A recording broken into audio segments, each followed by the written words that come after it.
for a very brief moment just to clarify on a few things.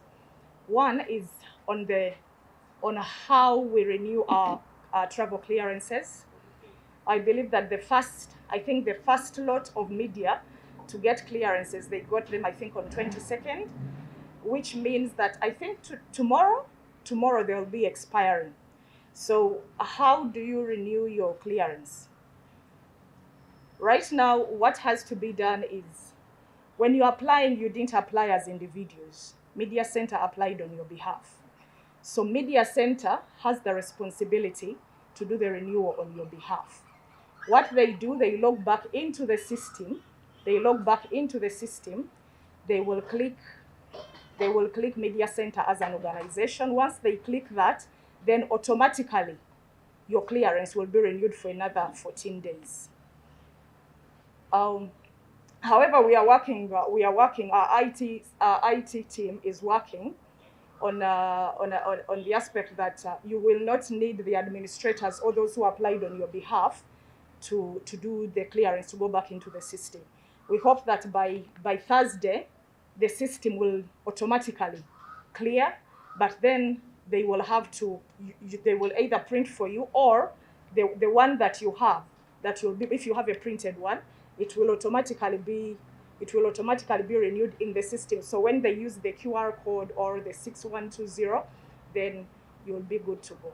However, there's something that we need to note. It is not, if you're cleared, please make sure you don't abuse the use of the clearance, because already we have got complaints where some people are abusing those clearance permits. They are traveling beyond curfew hours. That clearance does not give beyond curfew hours. You work within the curfew hours, especially for the bigger majority. You work within the curfew hours. So if you find that you were cleared, but then you become rejected, those are some of the factors that are being considered. Then secondly, we had the aspect of people going to the airports.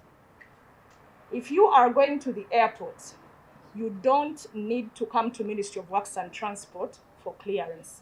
Just make sure that you have your travel documents with you.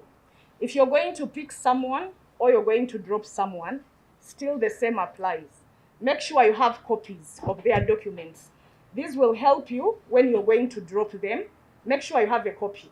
When you're coming back, remember, you don't have them in the car. But when you have those documents, you just show those to the police and they will allow you to proceed. Thirdly, the other issue is on people who say that, especially we've had issues with pharmacies and the medical field. We found that some of the pharmacies that had been cleared, they are not registered with NDA. So if you're not registered with NDA, then you're operating illegally. So we shouldn't be the ones giving you permission to sell drugs when you are not cleared with NDA. The other issue is to those ministries, departments, and agencies. We have seen a number of government ministries, departments, and agencies on the roads, at least according to police. Many are on the roads, but they don't have clearance to be on the road. Whether you drive a government car, if you're not among the 10% that is supposed to be at work, please stay home.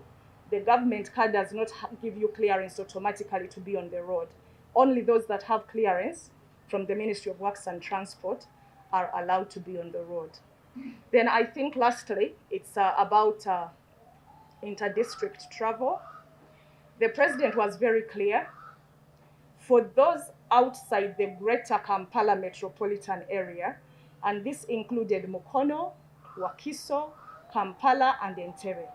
If you're traveling inter-district, you don't write to the ministry to get clearance.